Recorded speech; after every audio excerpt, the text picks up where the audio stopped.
এক অহংকারী রাজা প্রতিদিন সকালে তার রানীকে জাগিয়ে তার নথি থেকে 100টি তীর বের করে জিজ্ঞেস করে, এই পৃথিবীতে আমার মতো আর কেউ কি আছে? রানীরা হতবাকী হয়ে উত্তর দেয়, না মহারাজ, আপনার মতো সাহসী পুরুষ আর কেউ নেই। সময় কাটতে থাকে।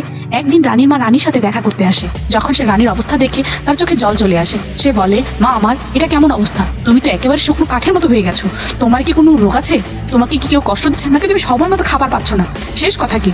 রানী তখন কিভাবে তার মাকে তার দুঃখের কথা বলবে? কারণ রাজা প্রতিদিন সকালে সে তাকে দাঁড় করিয়ে তার নথ থেকে 100টি তীর বের করে। প্রতিটি তীর তাকে কষ্ট সহ্য করা দায় করে। যদি সে একটু নড়চড় হয়ে ওঠে, রাজা সামান্য ভুল করে, তাহলে তার প্রাণ নিয়ে যেতে হবে।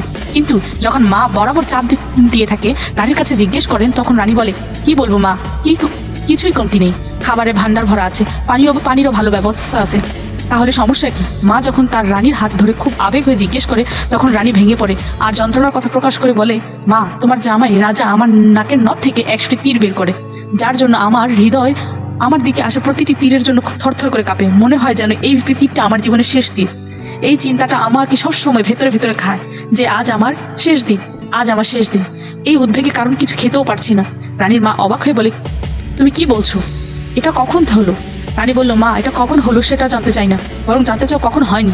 রাজা প্রতিদিন সকালে আমাকে ঘুম থেকে তুলে আমার নথ থেকে 100টি তীর বের করে, তারপর তিনি দিন শুরু করে। রানী বলল, কিছু বলেনও তিনি? হ্যাঁ মা, বলে, এই পৃথিবীতে আমার মতো কোনো পুরুষ নেই। রানীর মা কিছু চিন্তা করে বলে, মা, আমার চিন্তা করো না। কাল যখন সে এমন কিছু জিজ্ঞেস করবে, তখন তুমি বলতে পারবে, দুনিয়াতে অনেক পুরুষ আছে, বাড়ির বাইরে বের হন, শেরই বলতে পারবে। এটুকু বলে রানীর মা তার মেয়েকে কাছ থেকে বিদায় নিয়ে নিজ বাড়িতে চলে গেল। এখন রানী অপেক্ষার প্রহর গুনছে, পরের দিন সকালে কি হবে। রাজা ঘুমন্ত রানীকে হাত ধরে তুলে বলল, রানী উঠে আছে, সময় হয়ে গেছে। রানী মনে করে, হে ভগবান, আজ যদি আমি বেঁচে যাই, তাহলে মা যা বলেছে আমি তাই বলতে পারবো। এরপর সে উঠে বাগানে গিয়ে চোখ বন্ধ করে নিজের নথি ধরে দাঁড়িয়ে রইল। রাজা প্রতিদিনের মতো একের পর এক 100টি তীর রানীর নথির মধ্যে বের করে বলল, রানী, এই পৃথিবীতে আমার মতো কোনো বীর পুরুষ নেই, আমি একমাত্র বীর পুরুষ। রানী সাহস জোগাড় করে বলল, মহারাজ, এই দুনিয়ায় বীর পুরুষের অভাব নেই। যদি বাড়িতে না থাকে, বাইরে দেখুন। তুমি পৃথিবীতে বের হও, শেরের মধ্যে শোয়া শেরও আছে। রাজা অবাক হয়ে বলল, ঠিক আছে রানী, যদি তাই হয় তাহলে আমাকে কিছু খাবার দাও। আমি বাইরে যাচ্ছি বীর পুরুষ দেখতে। আমিও দেখতে চাই আমার চেয়ে বেশি বীর পুরুষ আছে কিনা এই দুনিয়ায়। একটু খাবার দাবার নিয়ে রাজা বেরিয়ে পড়ল। চলতে চলতে এক কাঁচা পথে যাচ্ছে। একটু দূরে গিয়ে দেখে এক মানুষ রাস্তার ধারে শুয়ে আছে, উপর দিকে এক দৃষ্টিতে তাকিয়ে আছে। রাজার খুব কৌতূহল হয়ে গেল। রাজা তার দিকে তাকিয়ে দেখলো সূর্যের তেজ ছাড়া কিছুই দেখা যাচ্ছে না। জিজ্ঞেস করলো, কি ভাই, উপরে কি দেখছো? কানা মানুষ বলল, ইন্দ্রের আখড়ায় পরীদের নাচ হচ্ছে, আমি সেটাই দেখছি।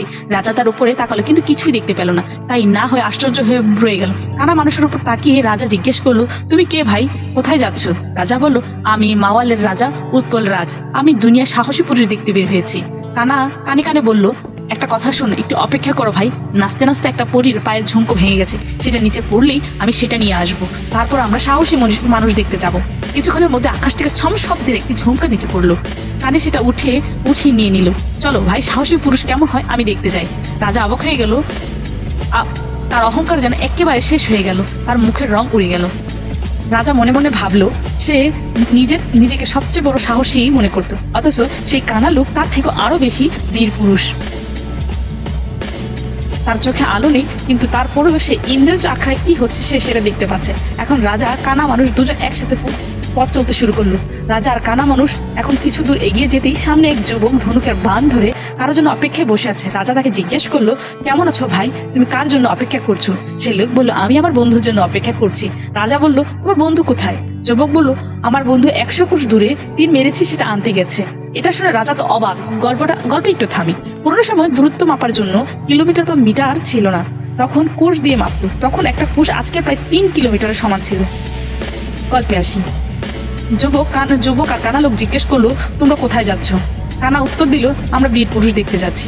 যুবক বলল, তাহলে ভাই আমার জন্য অপেক্ষা করো, একটু কিছুক্ষণের মধ্যে আমার বন্ধু তীর নিয়ে আসবে। রাজা বলল, 100 কোষ থেকে আজই তো আসবে না, তাকে তো অনেক দিন লাগবে। যুবক হাসতে হাসতে বলল, না, মান্যবর তাকে 100 কোষ যেতে এবং ফিরে আসতে মাত্র 1 ঘন্টা সময় লাগে। একটু পর একজন ল্যাংড়া ব্যক্তি যুবক তার ছোড়া তীর নিয়ে হাতে আসে। রাজা রানীর নথে তীর বের করে নিজেকে অনেক বড় এবং শের মনে করত, কিন্তু তার থেকেও আরো বীর পুরুষ আছে, সে সেটা ভাবতেই লজ্জায় তার মাথা নত হয়ে গেল। তিনি ভাবলো একজন কানা মানুষ সে ইন্দ্রের আঁকড়ে কি হচ্ছে দেখতে পাচ্ছে, আরেকজন মানুষ 100 কোষ দূরে তীর ছুটছিল, আরেকটা পঙ্গু ল্যাংড়া মানুষ 100 কোষ দূরত্বে মাত্র 1 ঘন্টার মধ্যে ফিরে আসতে পারলো। ভারী পদক্ষেপ, রাজা এখন 3 জনের সাথে এগিয়ে যাচ্ছে। হাঁটতে হাঁটতে তারা এক শহরে পৌঁছে যায়, যেখানে এক রাজকন্যা স্বয়ংবর চলছিল। স্বয়ংবরের শর্ত ছিল যে ব্যক্তি 50 কোষ দূরত্বে 2 ঘন্টায় হাসিনের পান এবং বল সুপারি নিয়ে আসবে সে রাজকন্যার সঙ্গে বিয়ে হবে। 4 জনের মধ্যে ল্যাংড়াই একমাত্র ছিল সেই কোষের বা শর্ত পূরণ করার একমাত্র যোগ্য। শেষ 4 জনের পরামর্শে ল্যাংড়া ব্যক্তি স্বয়ংবরে শর্ত পূরণ করতে রাজি হয়ে গেল। সে প্রতিযোগিতায় অংশগ্রহণ করলো। রানী স্বয়ংবর শর্ত অনুযায়ী ল্যাংড়া লোকটা দ্রুত সেই দিকে তাকিয়ে সেই দিকে এগিয়ে যেতে লাগলো, যেখানে হাসতে হাসতে পানের বল সুপারি গাছ ছিল। নিজের দ্রুত গতিতে খুব তাড়াতাড়ি সেই গাছ থেকে পৌঁছে গেল। সুপারি তুলে নিয়ে নিজের পকেটে রাখলো। ভাবলো এখন অনেক সময় আছে, কেননা একটু বিশ্রাম নেওয়া যাক। তাই ভাবনা নিয়ে এক গাছের নিচে শুয়ে পড়লো। ঠান্ডা বাতাসের ঝোঁকে খুব তাড়াতাড়ি তার চোখ লেগে গেল। অন্যদিকে 3 জনই চিন্তা বাড়তে লাগলো। 2 ঘন্টা হয়ে আসছে, একটু সময় বাকি ছিল। যুবক তীরন্দাজ বলল, এত সময় তো কখনো লাগে না, নিশ্চয়ই কিছু ঘটনা ঘটেছে। কানা মানুষটা বলল, একটু অপেক্ষা করো, দেখি সে কি করছে। তখন কানা তার দৃষ্টি দিয়ে দেখলো সে একটি গাছের নিচে ঘুমিয়ে আছে এবং তার পাশে বিষাক্ত একটি সাপ দাঁড়িয়ে আছে। সেই কথা শুনতেই তার সঙ্গী যুবক ঘাবড়ে গেল। সে বলল, সেই তীরন্দাজ যুবক বলল, তুমি আমার তীরটাকে সাপের মাথার দিকে লক্ষ্য করো। কানা বলল, হ্যাঁ এবার ঠিক আছে, লক্ষ্য করে আমি আওয়াজ দেবো তখনই তুমি তীরটা ছেড়ে দিও। কানা সাপটার দিকে তীর দিল।